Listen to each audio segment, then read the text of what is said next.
नाजरीन अस्सलाम वालेकुम। शहर इक़्तिदार से बराह रास्त मैं हूँ इब्राहिम राजा और आज हम आपको GHQ और इमरान खान साहब के मुतल्लिक सबसे बड़ी, सबसे हसास और सबसे अहम नोयत की खबर से आगाह करेंगे। इसी एक खबर से आपको ये पता चलेगा कि इस वक्त GHQ से आर्मी हाउस तक क्या कुछ चल रहा है। इमरान खान साहब के मुतल्लिक इस्टेब्लिशमेंट ने मुबैना तौर पर क्या एक नया फार्मूला बनाया है। फिरदौस आशिक आवान अचानक कैसे निशाने इबरत बन गई। इस वाक़े की एक वीडियो में किस किस्म के मनाजिर हैं, ये कहानी मुख्तसरन आपको सुनाते हैं।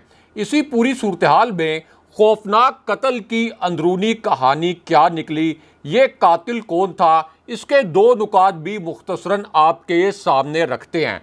शहबाज शरीफ ने जब एक आला तरीन शख्सियत से इस्तीफ़ा मांगा तो इस दौरान 3 मिनट तक क्या ऐसी सूरत हाल पैदा हुई जिस पर वज़ीर आज़म हाउस में अचानक सन्नाटा छा गया और उसके बाद शहबाज शरीफ के साथ वो कुछ हो गया जो कोई सोच नहीं सकता था। इसी पूरी सिचुएशन में नवाज शरीफ के मुतल्लिक एक नाकाबिले यकीन लेकिन इंतहाई दिलचस्प नोयत की जो खबर आई है, ये खबर भी आपके साथ शेयर करते हैं। इमरान रियाज खान के मुतल्लिक क्या बड़ी और अहम नोयत की खबर आई है, ये खबर भी मुख्तसरन आपको बताते हैं। और पाकिस्तान के सबसे मकबूल लीडर, पाकिस्तान के सबसे बड़े लीडर इमरान खान साहब, जिन्हें इस वक्त PDM और रियासत के बदतरीन जबर का सामना है, उन्होंने अपनी जेब से अचानक कौन सा फतह का कार्ड निकाला और कौन सा ऐसा फतह का कार्ड खेला जिससे शरीफ खानदान को सरेंडर करना पड़ा। इसकी अंदरूनी कहानी भी मुख्तसरन आपको सुनाते हैं।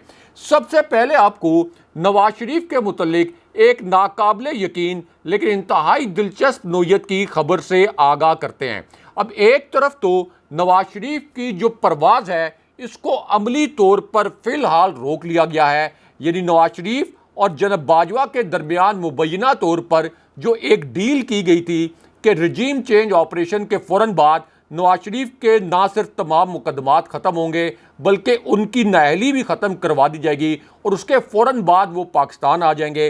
लेकिन फ़िलहाल 3 जज साहिबान ऐसे हैं जिनकी वजह से नवाज शरीफ की ये परवाज़ रुक गई है और ये डील पूरे तरीके से मुकम्मल नहीं हो सकी। लेकिन अब नवाज शरीफ के मुतल्लिक एक नाकाबिले यकीन, ताज़ा तरीन और इंतहाई दिलचस्प नोयत की खबर आई है। ये खबर सुनकर आपको मज़ा बड़ा आएगा और वो खबर ये है कि अब नवाज शरीफ ने पंजाब यूनिवर्सिटी में BA की डिग्री के लिए बाकायदा अप्लाई किया।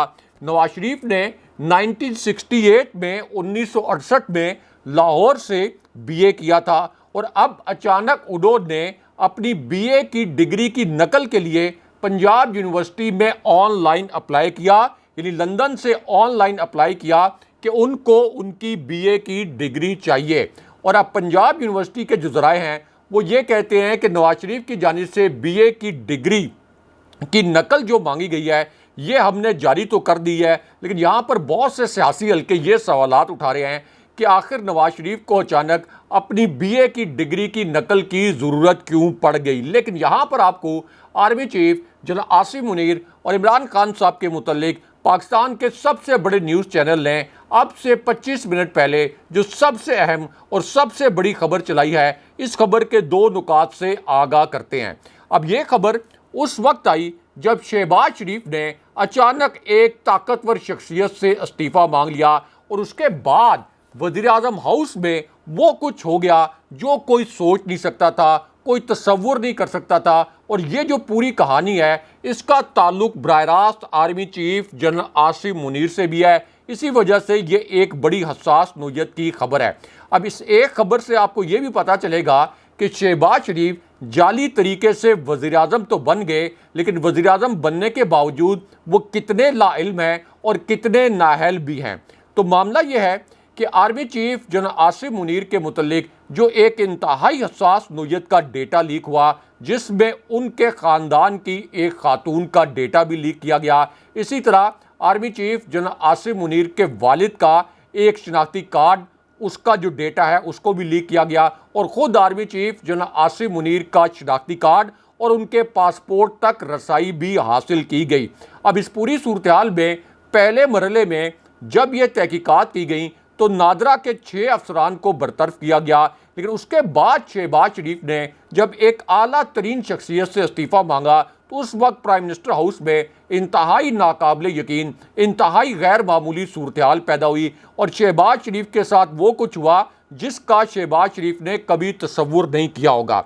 अब शहबाज शरीफ को इस पूरी सूरत हाल का सामना उस वक्त करना पड़ा जब शहबाज शरीफ ने चेयरमैन नादरा तारिक मलिक को अचानक बुलाया और उसके बाद उनके साथ वो कुछ करने की कोशिश की जिस पर पूरी कौम हैरान परेशान रह गई।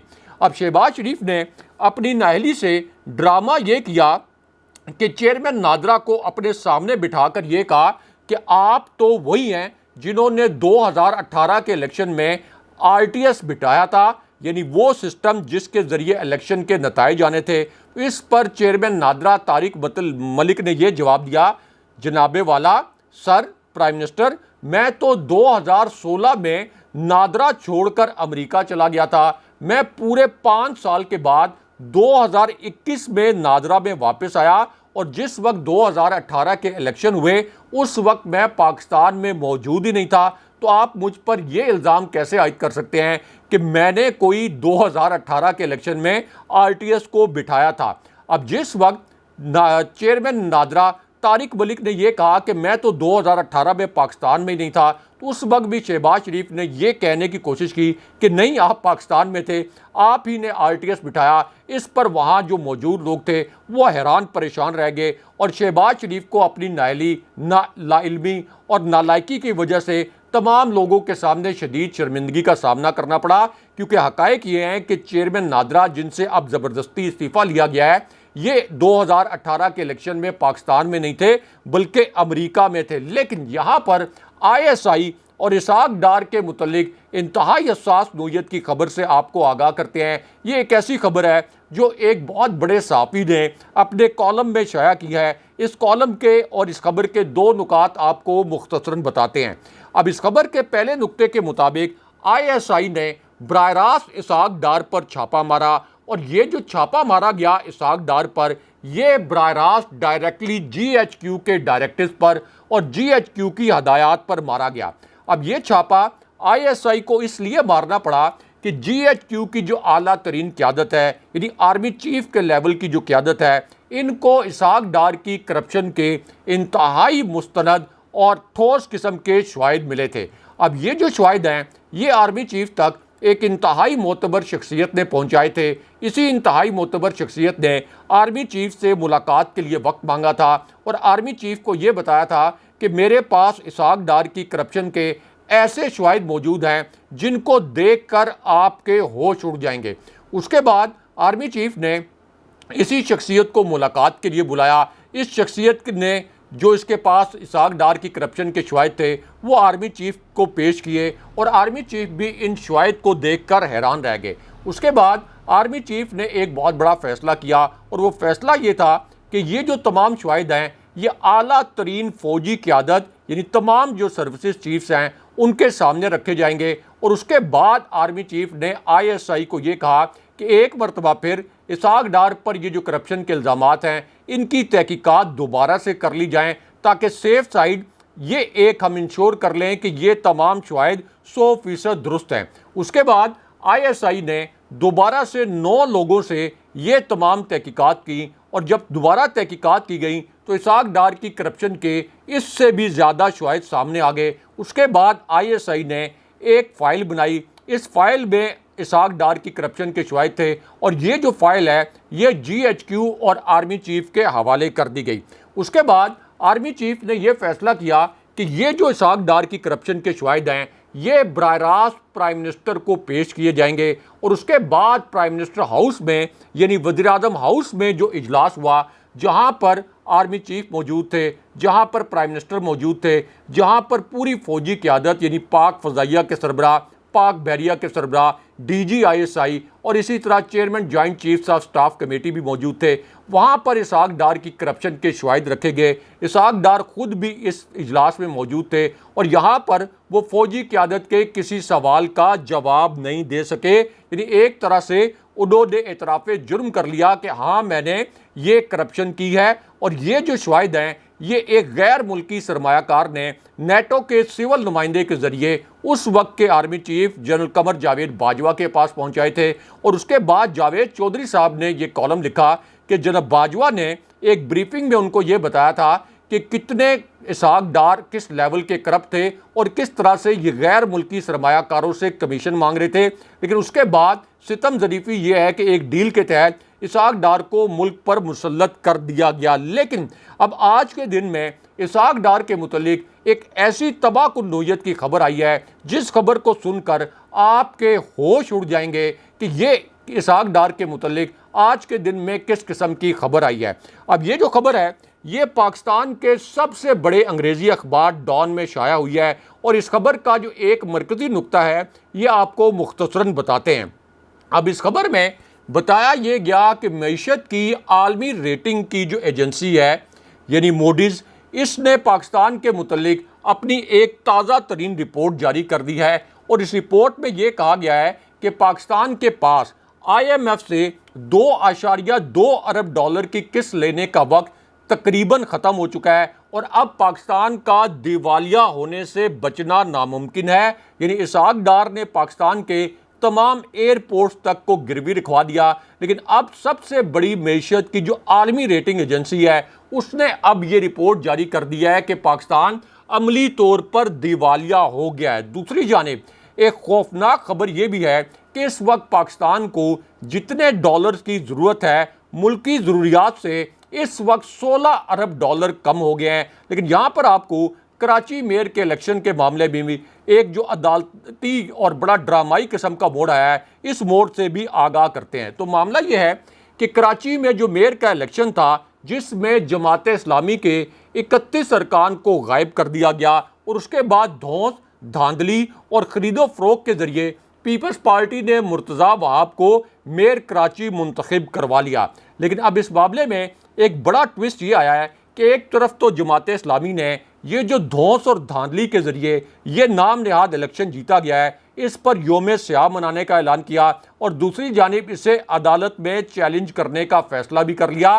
लेकिन पाकिस्तान की अदालतों से इंसाफ की तो कोई उम्मीद नहीं, क्योंकि इस वक्त पाकिस्तान की जो सुपीरियर कोर्ट्स हैं यानी आला तरीन अदालतें भी वो मौजूदा करप्ट माफिया के सामने मुकम्मल तौर पर झुकी हुई नज़र आती हैं। लेकिन यहाँ आपको आर्मी चीफ जनाब आसिम मुनीर और इमरान खान साहब के मुतल्लिक जो सबसे बड़े पाकिस्तानी न्यूज़ चैनल ने खबर नशर किया है इस खबर के मुतल्लिक बताते हैं और इस खबर के जो दो अहम तरीन नुकात हैं ये मुख्तसरन आपके सामने रखते हैं।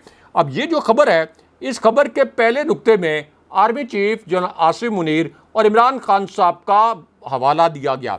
उसके बाद इस खबर के पहले नुक्ते में ये बताया गया कि मुबैना तौर पर इमरान खान साहब के मुतल्लिक एक नया फार्मूला बनाया गया है और इस खबर से इम्प्रेशन ये मिला, इस खबर से तासुर ये मिला कि ये जो फार्मूला है ये एलिजिडली मुबैना तौर पर पाकिस्तान के ताकतवर हलकों ने बनाया है। इससे पहले जहांगीर तरीन की पार्टी को जैसे लॉन्च किया गया उसके मुतल्लिक भी ओपन सीक्रेट यह है कि ये ताकतवर हलकों ने पार्टी बनवाई है, अगरचे वोट बैंक इमरान खान साहब के साथ खड़ा है। और इससे पहले जहांगीर तरीन का पूरा जो ग्रुप है वो ज़िमनी इलेक्शन में इमरान खान साहब के हाथों इबरत का निशान भी बन चुका है।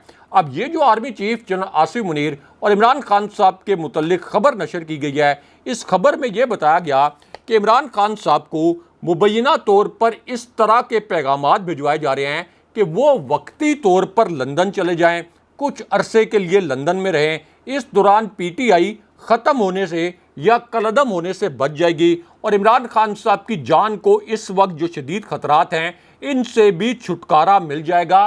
लेकिन इमरान खान साहब ने ऐसे तमाम फार्मूलाज को रद्द कर दिया है और उन्होंने अब ये फैसला सुना दिया है कि वो किसी भी कीमत पर किसी सूरत में पाकिस्तान छोड़कर नहीं जाएंगे और उनके साथ जो हार्ड कोर PTI के नजरियाती रहनुमा हैं उन्होंने भी ये कहा है कि माइनस इमरान खान का जो फार्मूला है ये किसी सूरत पाकिस्तान में तहरीक इंसाफ के सपोर्टर्स और तहरीक इंसाफ के रहनुमाओं के लिए काबिल कबूल नहीं। लेकिन यहाँ पर फिरदौस आशिक आवान के अपनों ने फिरदौस आशिक आवान की पीठ में छुरा घोंप दिया और वो अब निशाने इबरत बन गई हैं। इस खबर के दो नुकात आपको मुख्तसरन बताते हैं। तो मामला ये है कि ये खबर उस वक्त आई जब जहांगीर तरीन ने अचानक एक मूव किया और उन्होंने ये ऐलान किया कि मैं फिरदौस आशिक अवान को अपनी पार्टी की मरकजी सेक्रेटरी इत्तलात बना रहा हूँ। अब इससे पहले फिरदौस आशिक अवान ने इमरान खान साहब के मुतल्लिक बड़े नामुनासिब किस्म के अल्फाज भी इस्तेमाल किए थे। अब जैसे ही जहांगीर तरीन ने यह ऐलान किया और एक ट्वीट के ज़रिए ये ऐलान किया, तो फिरदौस आशिक अवान के अपने एक साथी ने, जो इनके पुराने और करीबी साथी हैं, उन्होंने फिरदौस आशिक अवान के पीठ में छुरा घोंप दिया। क्योंकि फिरदौस आशिक अवान के ये जो पुराने सियासी साथी हैं, ये नबील गबोल हैं, ये दोनों पीपल्स पार्टी में एक साथ रहे। और अब नबील गबोल ने जैसी जहांगीर तरीन ने फिरदौस आशिक अवान को ओहदा देने का ऐलान किया, तो नबील गबोल ने जवाबी ट्वीट ये किया कि मेरे दोस्त जहांगीर तरीन, फिरदौस आशिक अवान को ये कहो कि सियालकोटी मेकअप इस्तेमाल ना करे। सियालकोटी मेकअप इस्तेमाल करके वो डायनासोर लगती है। जिस पार्टी में फिरदौस आशिक अवान जाती है, वो उस पार्टी से बेवफाई करती है और उस पार्टी को डबो देती है।